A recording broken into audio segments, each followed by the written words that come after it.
केजरीवाल को दिल्ली हाईकोर्ट से बड़ा झटका लगा है। केजरीवाल की जमानत पर फिलहाल हाईकोर्ट ने रोक लगा दी है।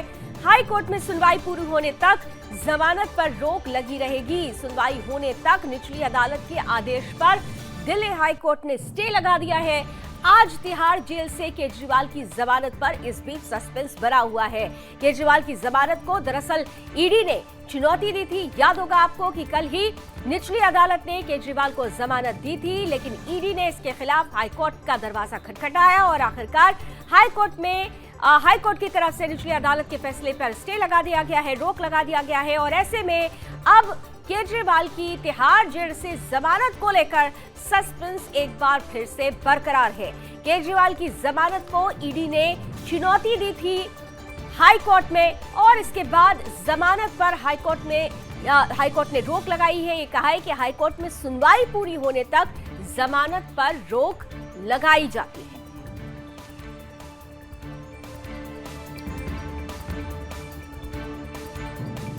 कथित दिल्ली शराब घोटाले में अरविंद केजरीवाल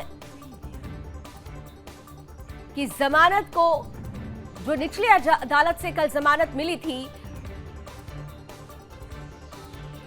उसको दिल्ली हाईकोर्ट ने रोक लगा दी है, यानी जमानत पर अब भी सस्पेंस बरकरार है। इन सबके बीच हाईकोर्ट में ईडी की कुछ जो दलीलें थी, जो चुनौती दी गई, उसमें स्पष्ट रूप से जो कहा गया है वो हम आपके सामने रख रहे हैं। ईडी ने कहा कि हमें अभी तक आदेश की कोई लिखित कॉपी नहीं मिली है और इसलिए वो इसका विरोध करते हैं। निचली कोर्ट में बहस का पूरा मौका ईडी को नहीं मिला। ईडी की तरफ से अपनी दलील में ये बात भी रखी गई। ईडी की तरफ से कहा गया कि हम कोर्ट में अपना पूरा पक्ष रख ही नहीं पाए। लिखित जवाब के लिए 2 दिन का समय भी हमें नहीं मिला।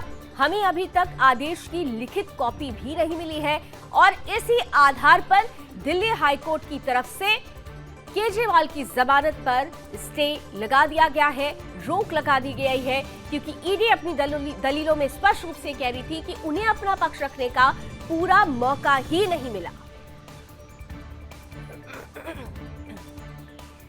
तो अरविंद केजरीवाल की मुश्किलें अभी कम होती हुई नजर नहीं आ रही है। दिल्ली शराब घोटाले मामले में अरविंद केजरीवाल को 21 मार्च को इस साल गिरफ्तार किया गया था। बीच में चुनावी दौर में आपने देखा कि अंतरिम जमानत पर वो यहां हुए थे प्रचार के लिए, लेकिन 2 जून को सरेंडर होता है और उसके बाद लगातार जमानत को लेकर प्रक्रिया जारी थी। निचली अदालत ने कल ही उन्हें जमानत दी थी, लेकिन आज दिल्ली हाईकोर्ट का दरवाजा खटखटाया, ईडी ने चुनौती दी और स्पष्ट रूप से ईडी की तरफ से हाईकोर्ट में दलील रखी गई कि उन्हें पूरा मौका नहीं मिला अपना पक्ष रखने को और इसी आधार पर दिल्ली हाईकोर्ट ने निचली अदालत के फैसले पर रोक लगा दी है।